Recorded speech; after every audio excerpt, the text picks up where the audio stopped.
After trading places, Jamie traveled to Pontiac, Illinois, to shoot her next film, Grandview, USA. Through that movie, I met a young girl named Lori Tull, who was the first successful heart transplant recipient at Children's Hospital of Pittsburgh. Lori's medical bills were extraordinary, and in order to help pay them, a friend suggested that her parents, Kathy and Dan Kelly, ask the film's production company to sponsor a fundraiser for Lori.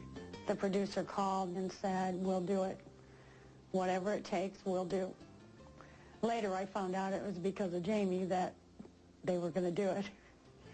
Jamie didn't know who we were, but she overheard the conversation and said, "We're going to do it. If you don't do it, I'm going to do it." The movie company joined in to this benefit, this kind of carnival. We sold kisses and stuff. And I met a little girl who was alive because somebody else's heart was beating inside her. It was an indescribable feeling to hold someone up against you whose heart was from somebody else. It was wild. It was really very powerful, and she and I became really good friends. Jamie was just real sweet to her. She never talked to Lori about her heart transplant. She talked to her about boys and college. She talked to her about children because one of Lori's dreams was to have children. Jamie always wanted children, and Lori always wanted children. They had that bond where they had that much in common, and they talked about children a lot. When we return, Jamie adopts a daughter. It is truly an unexplainable experience, and anybody who questions it really doesn't understand what it means to be a parent. In 1984, Jamie Lee Curtis capitalized on her new sex goddess image when she took on the quintessential body role as an aerobics instructor in Perfect. She co-starred with John Travolta. It was a big job for me, but it was also a huge failure. It was my first really big, dismal failure, my big crash and burn, you know, because obviously they hyped it as a big summer movie, cover of Rolling Stone. Jamie had better luck with a different issue of Rolling Stone.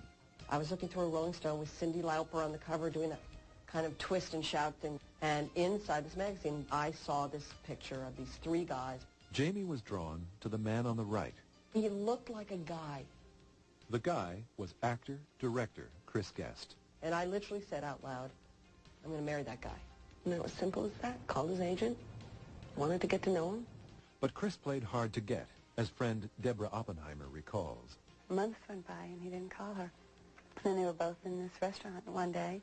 And there sitting maybe, 25, 30 feet away at a table facing me was Chris. And he looked up and saw her and did one of those, as if he knew he hadn't called. He had gotten the message and he had not called her. And it went like, "Oh my God, there's this guy that I called. Oh my," I was just mortified. And then he called her and they went out to dinner. And we made a date for July 2nd. We went out to Chianti on Melrose. We saw each other again July 4th, and that was it. It was it, the 2nd. We would have gotten married that night. We both have said we would have gotten married July 2nd. And we got married 4 months later. I could never have done anything like that. That is my sister's personality right there. I want that. How do I get it? Done. Jamie Lee and Chris were married on December 18th, 1984. It was really a really profound 4 months before we got married. We wanted to have a family right away. Jamie and Chris chose to adopt a child. The adoption was open, which meant Chris and Jamie got to meet their child's birth mother before the baby was born. Often in adoption, you don't have any time, and it's something that happens, fairly instantaneously to you. This was a long pregnancy, and it's something that we were very happy the first time to really kind of be pregnant for 7 months, if you will, even though obviously another woman was carrying our child. Jamie and Chris had planned on being in the state where the baby was going to be born, but their daughter arrived ahead of schedule. The phone rang in the middle of the night, and she was early, and he was born early. I actually sat up and make airplane reservations, and I got a phone call from my daughter's birth grandmother,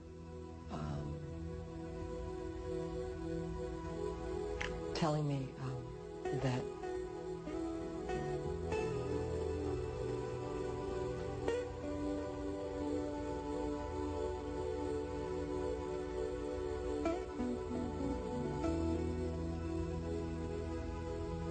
telling me that she was supposed to be mine. This was the grandmother of this little girl. And this woman said to me, she's your daughter, you know. Raise her well. At about 3:30 in the morning. I don't think I've ever told anybody that. Forgot about that. That was an amazing experience. You know, this is bigger than books. You know, I've written a book about it. This is bigger than any of that stuff. This is such an amazing exchange between people that it unfortunately gets such a negative slant in the press because it's always written about as if this is happening without the consent of a lot of these women. But it's a really sacred exchange that most people don't understand, and nor really should they, because they've never been there. But it is very powerful, and you know, a gift of the highest order that I can't imagine giving.